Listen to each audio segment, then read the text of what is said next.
Hello students, good morning. आज पर्यावरण का दूसरा टॉपिक आपके सामने है पारिस्थितिकी तंत्र। पारिस्थितिकी तंत्र पर हम थोड़ी चर्चा करेंगे। स्टूडेंट्स ध्यान से सुने, अध्ययन करें, आगामी परीक्षाओं के लिए लाभकारी है। और लगभग हर कंपटीशन में यहाँ से क्वेश्चंस पूछे भी जाते हैं। और बीए, बीएससी, बीकॉम के स्टूडेंट्स के लिए भी बहुत ही अनिवार्य है। तो आइए हम चर्चा करते हैं ये पारिस्थितिकी तंत्र। तो मित्रों, यहाँ पर एक बात ये ध्यान देना है कि पारिस्थितिकी तंत्र, इकोलॉजी, इकोसिस्टम, ये 2-3 पॉइंट्स हैं, इनके बारे में समझ लें तो एक पारिस्थितिकी विज्ञान है। पारिस्थितिकी विज्ञान ये पूछता है, स्टूडेंट्स ध्यान देंगे, पारिस्थितिकी विज्ञान के जनक कौन है? तो याद रखना ईपी ओडम है पारिस्थितिकी विज्ञान। और इकोलॉजी शब्द का सर्वप्रथम प्रयोग अगर क्वेश्चन पूछ लिया जाए पारिस्थितिकी का या इकोलॉजी का, तो अर्नेस्ट हैकर, ये बात याद रखेंगे आप। इकोलॉजी के जो जनक हैं वो अर्नेस्ट और हैकल नाम है इनका।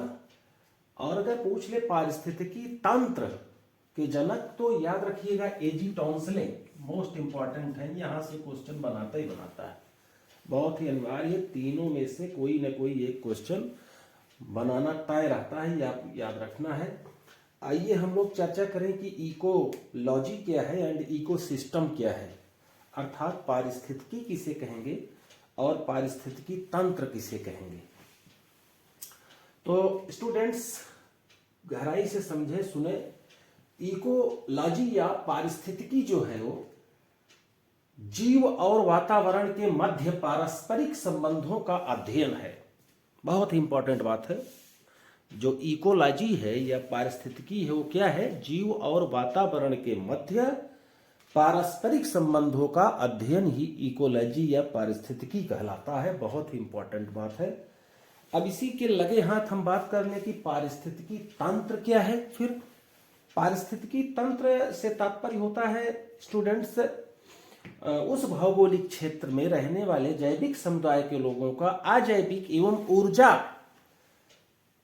के बीच अंतर्निहित संबंधों का जहां पर अध्ययन किया जाता है उसको पारिस्थितिकी तंत्र कहते हैं।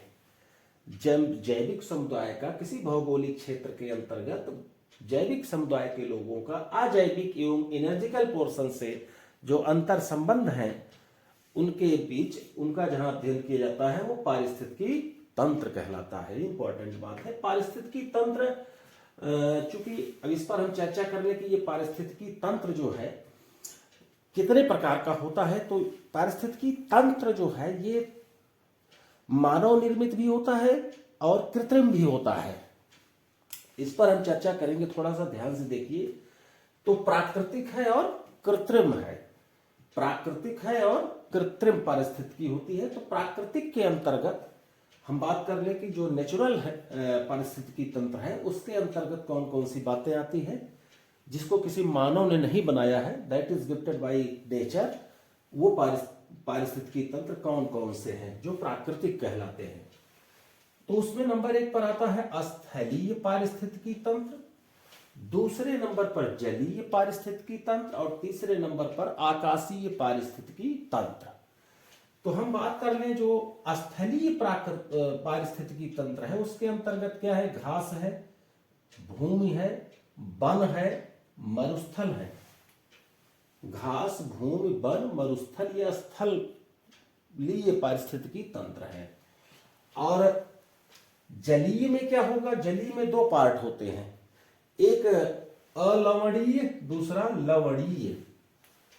अलवणीय के अंतर्गत जैसे तालाब है, झील है, झरना है। और लवणीय के अंतर्गत समुद्री जल जिसका पानी नमकीन होता है, लवणीय होता है।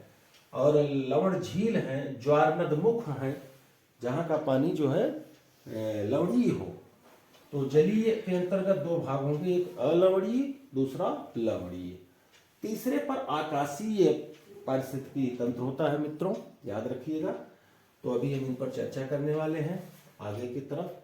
फिर कृत्रिम में क्या आता है, जो मानव निर्मित पारिस्थितिकी तंत्र होते हैं उसमें क्या है, नगरों की स्थापना कर दिए, नगरीय। फसली तंत्र है, फसल जो हम आप बोते हैं। फिर कुछ जलाशयों का निर्माण कर सकते हैं, जलाशय है। तो इनके जो तंत्र बनते हैं वो कृत्रिम हैं, जो मानव द्वारा बनाए गए हैं वो कृत्रिम पारिस्थितिकी तंत्र के अंतर्गत आते हैं। अब पारिस्थितिकी तंत्र के कुछ घटक हैं, उन पर हम चर्चा कर रहे हैं। घटक में जैविक होते हैं और अजैविक, ये बात याद रखना है। तो जैविक के अंतर्गत कौन कौन सी बातें होंगी?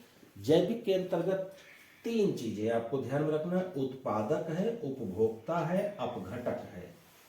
उत्पादक, उपभोक्ता, अपघटक, ये जैविक पोर्शन में आते हैं, घटक में।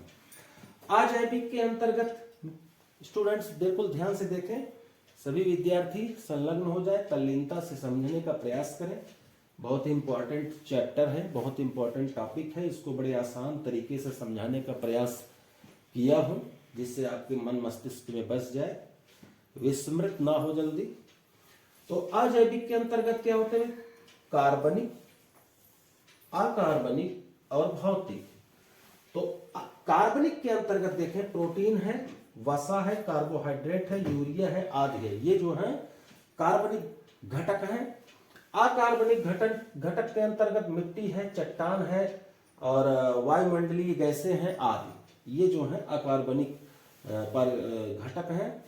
और भौतिक घटकों के अंतर्गत क्या है? हवा है, ताप है, प्रकाश है आदि, ये सब चीजें जो है भौतिक घटक के अंतर्गत आती हैं, जो कि अजैविक पोर्शन में है।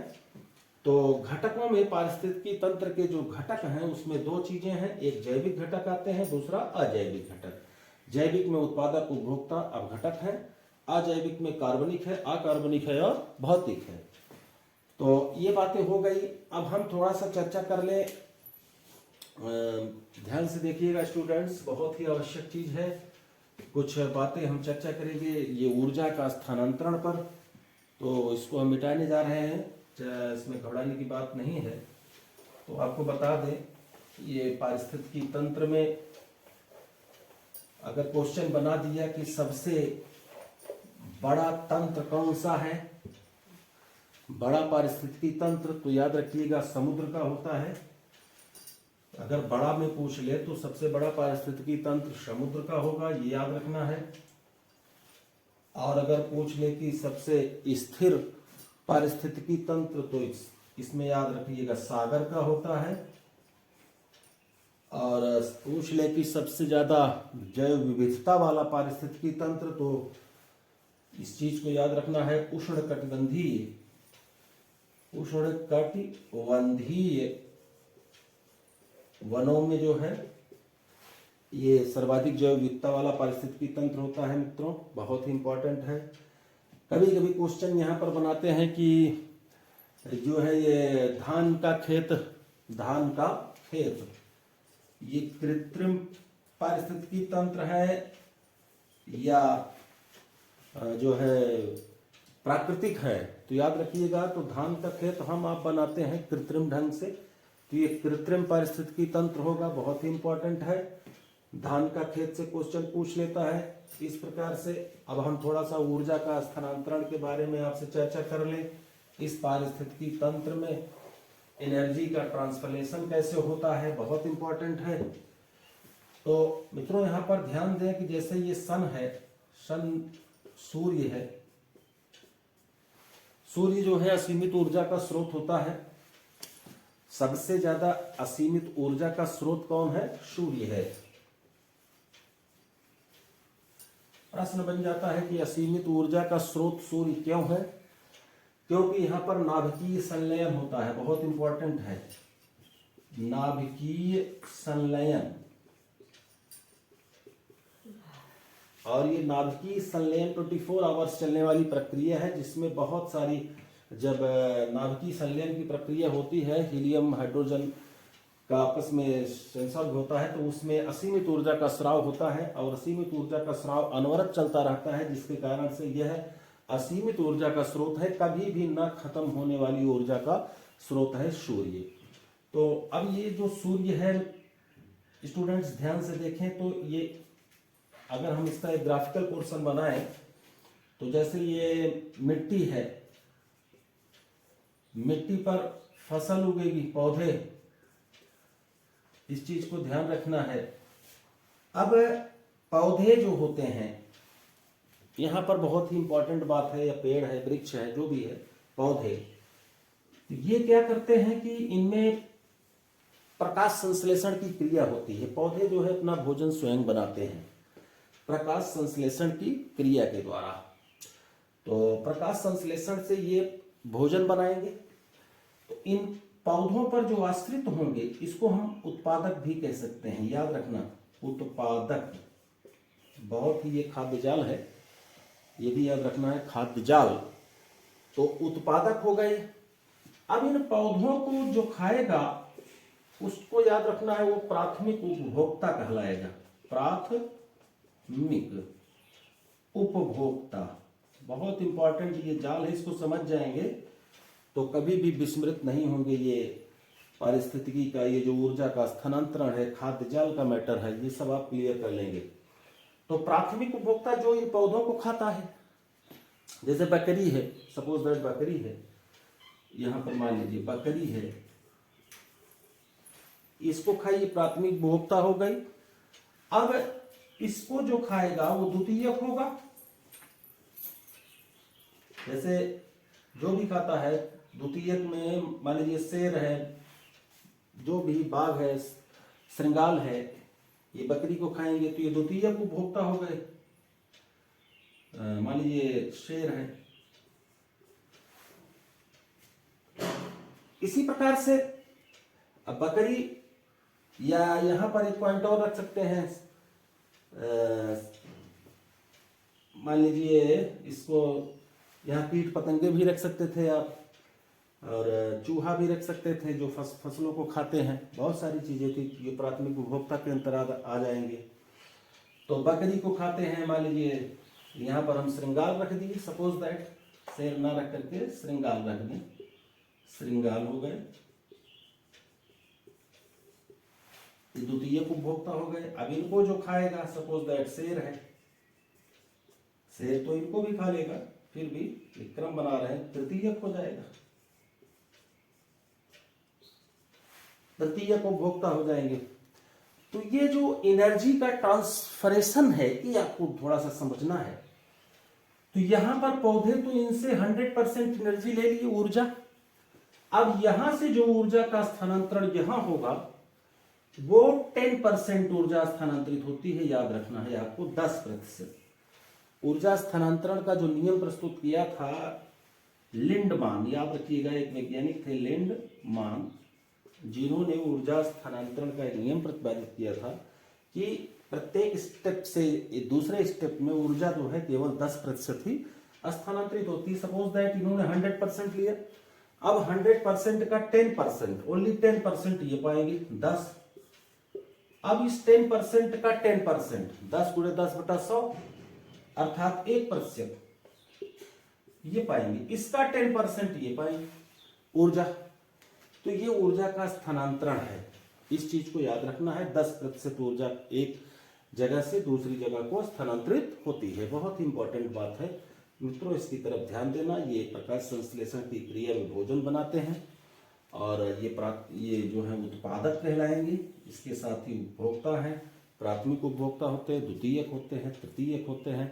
उसके बाद क्या होंगे, लास्ट में अपघटक आते हैं मित्रों, इस चीज को याद रखना है। अपघटक, अपघटक का मतलब होता है जो ये जैविक जीव हैं, जैविक माने जीवित लोग, जब उनका लास्ट में मृत्यु हो जाती है, खत्म हो जाते हैं, तो उनको खत्म करने का, उनको फिर से जैविक से अजैविक में कन्वर्ट करने का जो काम करते हैं वो अपघटक कहलाते हैं। अपघटक का मतलब हुआ जैसे सड़ी मांस को जो खा करके उसको मिट्टी बना दें, जैसे गिद्ध है, बहुत सारे कवक क्या कहते हैं, कीटाणु होते हैं, और बहुत सारे वो जो क्या कहते हैं अपघटक के अंतर्गत जीव आते हैं, जैसे गिद्ध भी हैं पक्षियों में, जो मांस वगैरह को खा करके उसको खत्म करते हैं। तो इस प्रकार से अपघटक जो होते हैं ये पर्यावरण के मित्र हैं और ये पारिस्थितिकी तंत्र को संतुलित करने का काम करते हैं और अपघटकों का बहुत ही महत्वपूर्ण योगदान है। इस चीज़ को याद रखना, वो जो ये साइकिल चल रही है श्रृंखला, उसको ये क्रमबद्ध रूप से फिर से अनवरत करने का काम करते हैं। अगर अपघटक नहीं होंगे तो बहुत सारी दिक्कतें होंगी, बीमारी महामारी फैल जाएगी, तरह तरह की परेशानियां आएंगी, पर्यावरण असंतुलित होगा, पारिस्थितिकी तंत्र असंतुलित होगा। मित्रों याद रखना है कि पारिस्थितिकी जो तंत्र है ये सबसे ज़्यादा महत्वपूर्ण बात यहाँ पर ये है, ये वृक्षों पर या वनों पर, वृक्ष या वन इनके लिए बहुत महत्वपूर्ण है। वृक्ष का कटाव करने से क्या होगा कि पारिस्थितिकी तंत्र जो है ये डिस्टर्ब होगा। तो पारिस्थितिकी तंत्र को सुचारू रूप से संचालित करने के लिए ज़्यादा से ज़्यादा वनारोपण करें, वन लगाएं और वृक्षों की कटान पर रोक लगाएं, जिससे पारिस्थितिकी तंत्र का संतुलन बना रहे और ये जो है पारिस्थितिकी सुनियोजित ढंग से चलती रहे। नहीं तो पर्यावरणीय असंतुलन होगा और असंतुलन होने की स्थिति में तरह तरह की दिक्कतें पेश होगी। तो आज का ये टॉपिक आपके लिए विशेष रूप से प्रस्तुत किया और आगामी परीक्षाओं के दृष्टिकोण से बहुत ही आवश्यक है, इसका अध्ययन करें। बहुत जल्द ही ये वीडियो आपके पास पहुंचने वाला है। हमें लगता है कि आपको अच्छा लगा होगा, ये टॉपिक बहुत अच्छा लगा होगा। अध्ययन करें। धन्यवाद।